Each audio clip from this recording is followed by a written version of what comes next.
If you're someone that's been learning how to trade stocks or options and you just can't find that one system that resonates with you and your personality, or you're a current trader and you just want to expand your horizons and learn a new setup, then you're in for a treat because I'm going to give you one of my favorite systems to trade. This is mainly for day trading, but it does work for swing trading as well because it just depends on if the stock can actually squeeze further. That's when you hold it, right? And the reason why this is one of my favorite setups that I like to use is because it really does involve short squeezes. If you're familiar with my work, then you know that I primarily do trade short squeezes. That's my kind of specialty. And this works off of that dynamic perfectly.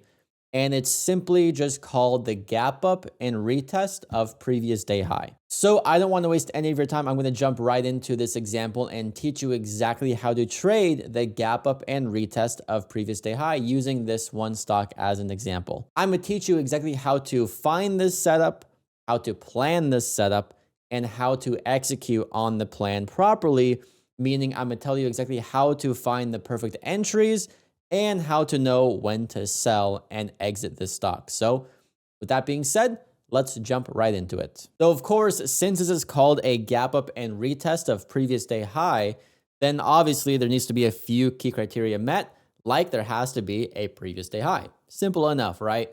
One key thing though is that it can't just be any previous day high. Like it has to be specifically a day that had a significant influx of volume. So you can see here, before this spike, this stock was pretty much dead. Like no one was touching this thing. And then all of a sudden, something happened. What happened doesn't really matter, but it needs to have a significant increase in price, needs to meet and kind of create a resistance, and that entire movement has to have decent trading volume. So you can see here, the stock spiked up to $5.19, then it pulled off back down and it kind of stabilized at 322.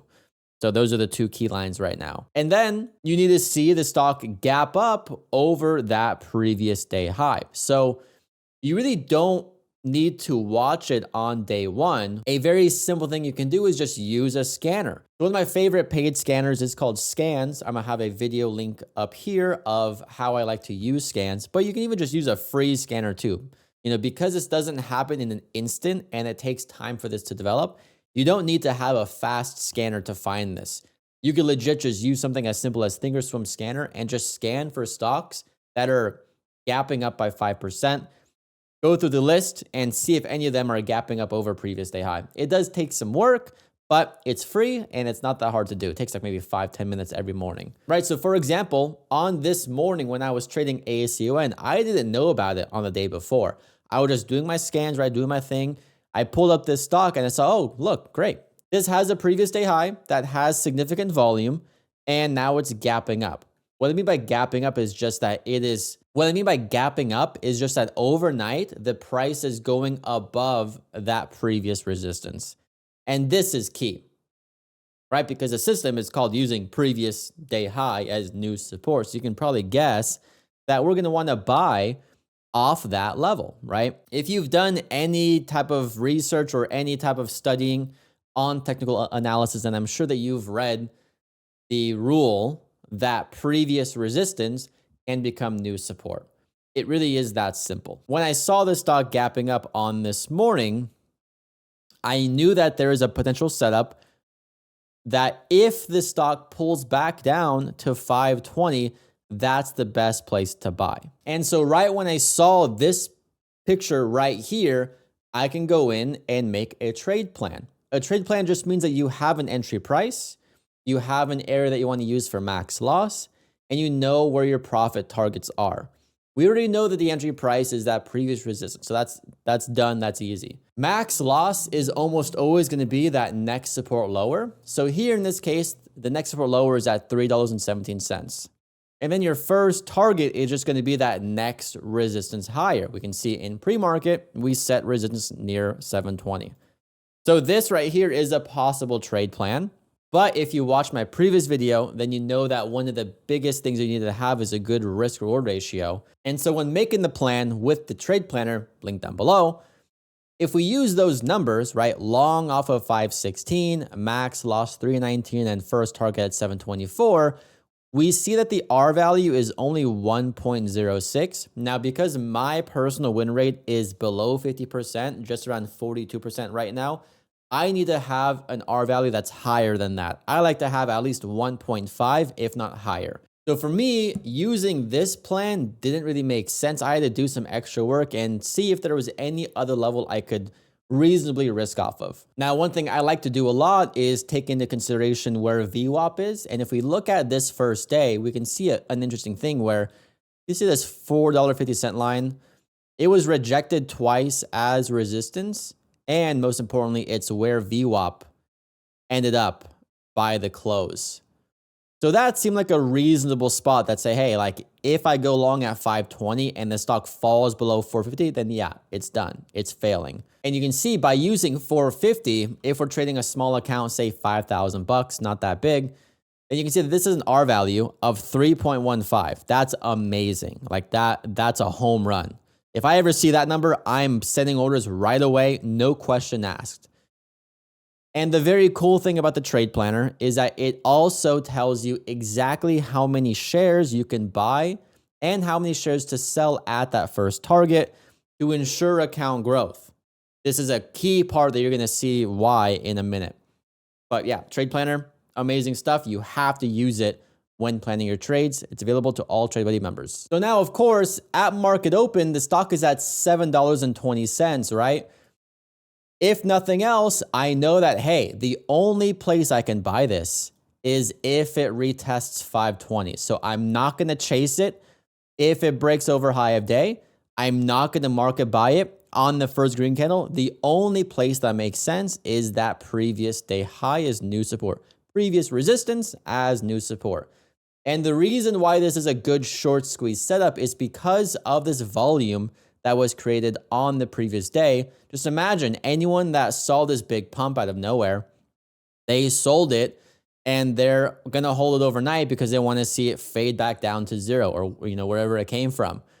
But then they wake up the next morning and the stock is at $7 per share. They're down $2 a share. They're going to hold and hope that they can get back down to break even. So if and when it does fall down to 520, their short sell entry price, they're going to cover. Covering is just buying. So it creates an effect where there's increased buying pressure at that level automatically, plus people like me that see that and want to buy there too. And then it's just a matter of waiting to see if the stock can pull back. If it does, great, we get the entry. If it doesn't, no big deal. It was never a setup, right? You don't need to trade every stock that moves. You only want to trade stocks that fit your setup, fit your strategy. And so the best thing that you could do here is if you know that you want to buy at 520 and you have accepted the risk of that, I highly suggest that you read or listen to the book by Mark Douglas, Trading in the Zone. It talks all about fully accepting the risk in any trade and understanding that anything is possible. It's key to trading. If you have accepted the risk to buy at 520, then just send a limit buy before it even gets down there. You don't need to wait for it to get down there first and then see confirmation and then buy, because if you do that, confirmation is just going to make you buy higher.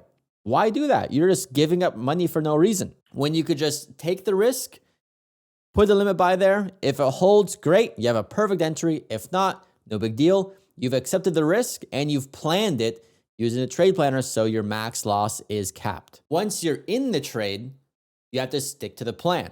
Once again, the plan is you're going to buy and hold as long as previous resistance holds its new support. You're only going to sell if it hits that first target at 720, or you're going to stop out if it breaks below your max loss. And you're going to do nothing, and I mean nothing, in between. It could stay between 520 and 720 for a week, and you do nothing. You just got to suck it up, put on the movie, do whatever you got to do to distract yourself, and just let it ride. And once you're long on the trade, the second thing you can do too is just send a limit sell, right? Because we use the trade planner and we know that, hey, if we're trading a $5,000 account, we bought 152 shares, at 720, and we know that we have to sell 48 shares at 720. You could send that limit sell right away. There's no need to wait, because if you wait, you might second guess, and that's where trading falls apart. Never second guess your plan. Always execute on your plan perfectly. And, humans are stupid. It is what it is. Look at how the stock bounced up. It squeezed above VWAP and it halted. Anyone that has any sense of emotions or whatever, or FOMO, greed, whatever, right? Most traders, if they see that their stock is halting up right into, what looks like a new high of day breakout, they might say, you know what? I'm not going to sell at 720. Why would I do that? It looks so damn strong. I'm going to see if it can squeeze over 8. Make more money, right? Why not? Look at this. It literally topped out right at 720. So if you did fall into those emotions, even though you knew that you should have sold at 720 and you didn't, what do you think is going to happen when it halts back down? Now you're kind of panicking, right? You're like, oh man, I'm so stupid. I should have sold there and I didn't. And that's when, one small slip up, one small mistake can turn into many mistakes, because now you might say, oh man, I don't want to lose. I don't want to lose on this trade. I'm going to put a stop below VWAP. I'm going to put a stop below $6, whatever, right? Green is good, right? No, I hate that term. The term green is good is just a fallacy. The only thing that's good is following your plan. By sending a limit sell first, you, number one, ensure that you're following the plan. Number two, you're ensuring that you've already made your 1R on your account.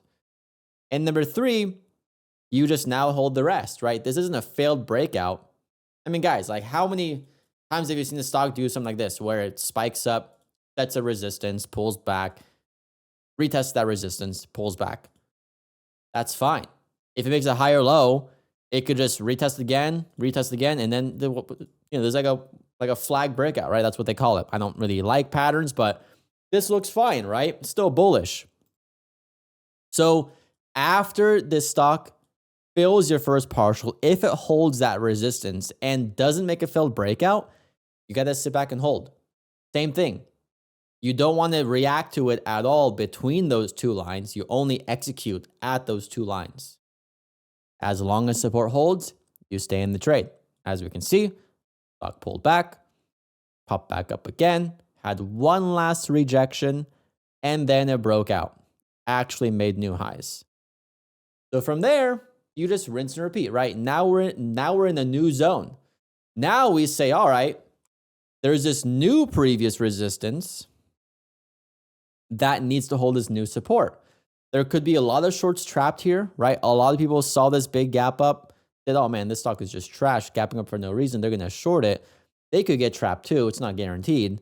But if it holds that previous resistance, then you know that they're trapped, just like we knew at 520. So you hold it as long as that holds. Stock pulled back, tried bouncing.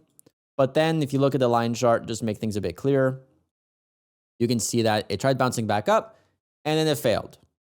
So this is a breach of that pattern, right? It failed to hold previous resistance as new support.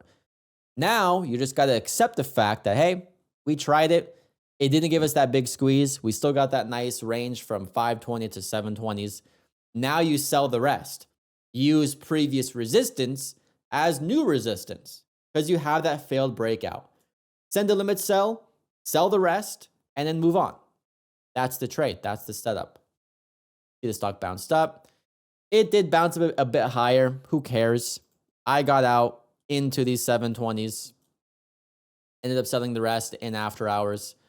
And then, as we can see, the stock failed. Had one last rejection for anyone that held it for a bit longer. And then now it's back down. That's it. That's the setup. So once again, this is the gap up and retest of previous day high as new support.